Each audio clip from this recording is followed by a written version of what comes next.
Om Namaste. En este vídeo os voy a presentar la formación avanzada online sobre el Bhakti Yoga, tal y como se explica en el Bhagavad Gita, estudiando los capítulos del 6 al 12. Trabajaremos con dos versiones del Gita, ambas traducidas por mí al español. Es importante señalar que es una formación avanzada, es necesario tener una comprensión inicial del Gita. Si no la tuvieses, te recomiendo iniciar la formación básica. El principal objetivo es conocer los fundamentos y la importancia del Bhakti Yoga, el camino de la devoción al Señor, del amor al Señor, corazón para sentir, el camino más fácil y natural de todos los yogas, el más popular también.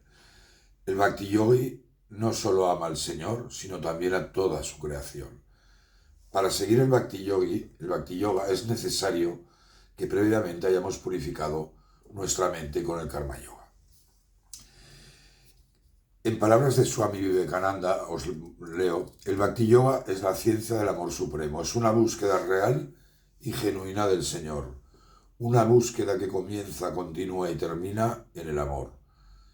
El hombre cuyo corazón nunca abriga ni siquiera la idea de dañar a nadie, que se regocija con la prosperidad, incluso de su mayor enemigo, ese hombre es el Bhakta, es el yogi, es el gurú de todo.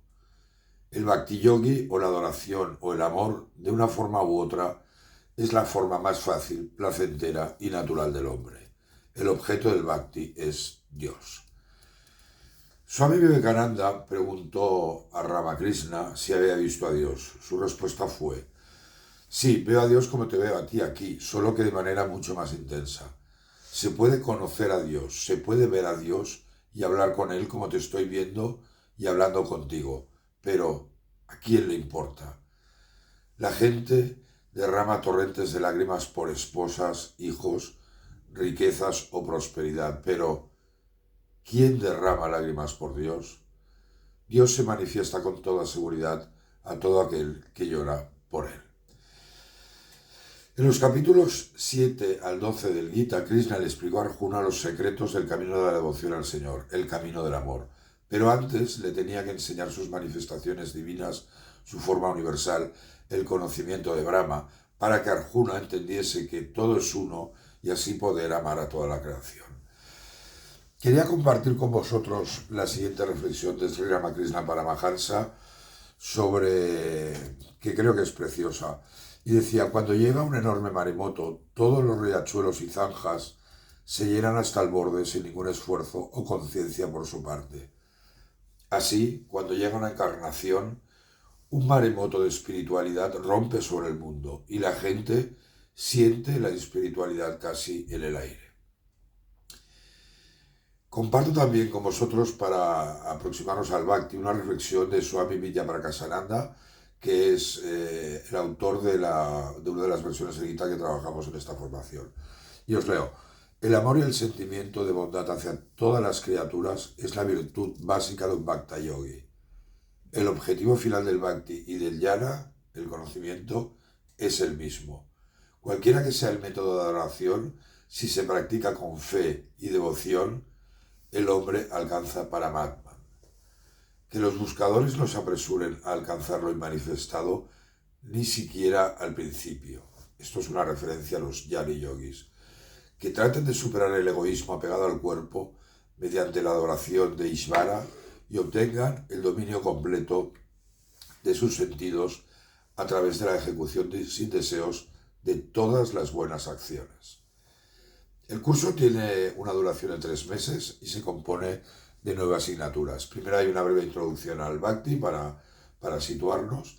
En la segunda asignatura realizaremos un estudio en base al ensayo titulado Bhakti Yoga que reescribió Swami Vivekananda, y es en donde estudiaremos pues la filosofía de Ishvara, cuál es el objetivo del Bhakti Yoga, que la realización espiritual, la necesidad del gurú, las calificaciones del aspirante y del maestro, maestros encarnados y encarnaciones, la importancia del mantra Om, la adoración de sustitutos o imágenes o el ideal elegido.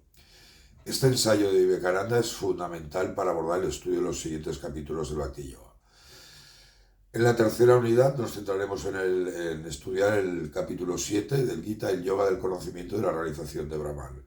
En la asignatura número 4 analizaremos el capítulo 8, que es el yoga del imperecedero Brahman. Luego estudiaremos el capítulo 9, el yoga del conocimiento real y discriminatorio. Luego el 10, el yoga de las manifestaciones divinas. El 11, el yoga de la forma universal del Señor. Y el 12, el Bhakti Yoga, el yoga de la devoción. Y para acabar, nos basaremos en el ensayo para Bhakti o Devoción Suprema, que también escribió Swami Vivekananda y que hemos traducido al español. Y estudiaremos temas pues, como la renuncia del Bhakti, cuál es su secreto, la forma del amor, las diferentes formas que puede tomar el amor universal, la igualdad del jnana y del Bhakti, o las representaciones humanas del ideal divino del amor, el Ishta, la necesidad de los símbolos en el Bhakti, etc. Y estudiaremos también el ensayo discursos sobre el Bhakti Yoga también de Swami Vivekananda. En nuestra web podéis encontrar información detallada de cada una de estas asignaturas. La formación está disponible en español e inglés y los slokas además están también en hindi. El estudio está basado en dos versiones diferentes del Gita, ambas traducidas por mí al español. Una es el Gita, el Gita de acuerdo a Gandhi con comentarios de Mahadev Desai de Swami Sivananda, y el otro es el Gita Marankandam de Swami Vidyaprakashananda, con slokas en hindi, inglés, español y amplios comentarios sobre cada verso de cada capítulo. También incluimos comentarios de Swami Vivekananda o de Sri Ramakrishna. Además se incluye, como hemos comentado, el estudio de Bhakti Yoga de Vivekananda y también el Parabhakti, traducidos al español. Todas las asignaturas que contienen cada uno de estos capítulos del Gita relacionados con el Bhakti se estructuran de la siguiente forma. Primero, hay una introducción y un resumen del capítulo. Segundo, iniciaremos la lectura y el estudio de la versión de Gandhi, y en donde analizaremos los comentarios de Gandhi, Mahadev Desai, su secretario, y Swami Sivananda. Y identificaremos los temas claves de este capítulo. Una vez hemos leído esta versión de Gandhi, yo os propongo leer la versión versificada que he hecho de este capítulo. Con esta introducción, con este background que ya tenemos sobre este capítulo en base a la obra de Gandhi, abordaremos el estudio en profundidad, verso a verso del capítulo a través del Gita Marankandam de Swami Vidyaprakashananda. Y también analizaremos los artículos y lecturas de Vivekananda o de Ramakrishna. Cada uno de los versos tiene una serie de ejercicios de autoevaluación y es muy importante que medites sobre las respuestas y sobre todo cómo puedes aplicarlas en tu vida. El examen final del curso de la formación se basa en un profundo trabajo de investigación sobre el Bhakti Yoga, valorándose especialmente que sus resultados puedan beneficiar a la humanidad. Namaste, muchas gracias.